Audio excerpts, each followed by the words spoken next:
Let's go back to the initial uh, state in which we were in that I think people got conditioned into, where with the threat of asymptomatic spread, every other person is a potential threat to my existence, which is a really intolerable existential state.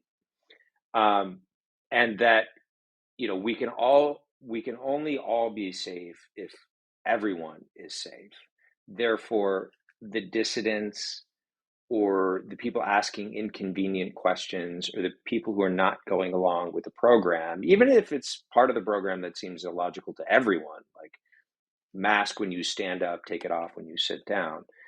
Uh, if bad things are happening, uh, then those people can be blamed, right? So there is a scapegoating mechanism that occurs over and over historically in various societies. Rene Girard, who's a former professor at Stanford, has described this in detail in many different books.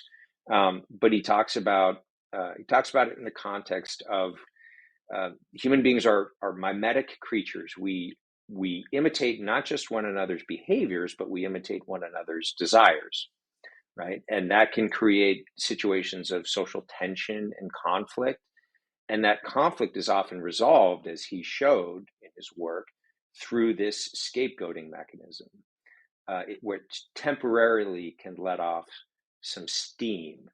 And I think we saw that at work during the pandemic, right? Everyone's doing everything right, or almost everyone's doing everything right. And, the virus is still spreading. People are still getting sick. People are still getting hospitalized. All of us have had our lives turned upside down. And, we still supposedly can't get back to normal. It must be the fault of these holdouts or these dissidents. And so people will, um, even as a way to feel connected to and part of something socially bigger than me, they can turn on uh, minority populations or the scapegoated population with incredible levels of vengeance and fury, um, and scapegoating and canceling. This is not a new phenomenon that happened during COVID. It's a repeated phenomenon that's occurred over and over and over again in history.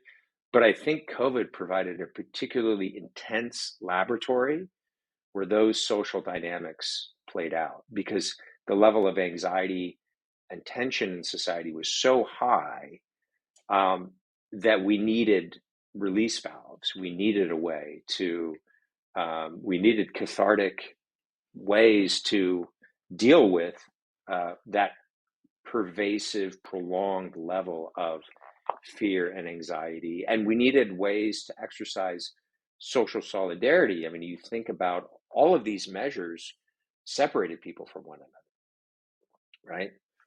You talk about compliance, right? One way to more easily control people is to isolate them. This is what abusive people do, right? They isolate the person who's being abused from their friends and their family, and then they're more easily controlled. Well, all of us were forced to interact only behind screens. We couldn't have face-to-face encounters. We had to look to an authority to tell us what to do. Um, this is not an easy way to live. There's going to be a lot of this is going to create a lot of anger and resentment that it needs to be displaced somewhere. And I think very often our governing authorities, were perfectly happy to allow that to be displaced onto people who didn't wear masks. Or I think it was especially pronounced with unvaccinated people. I mean, so many unvaccinated people have reached out to me talking about just the absolute hatred and vitriol and fury that was directed toward them. It was incredible, really incredible.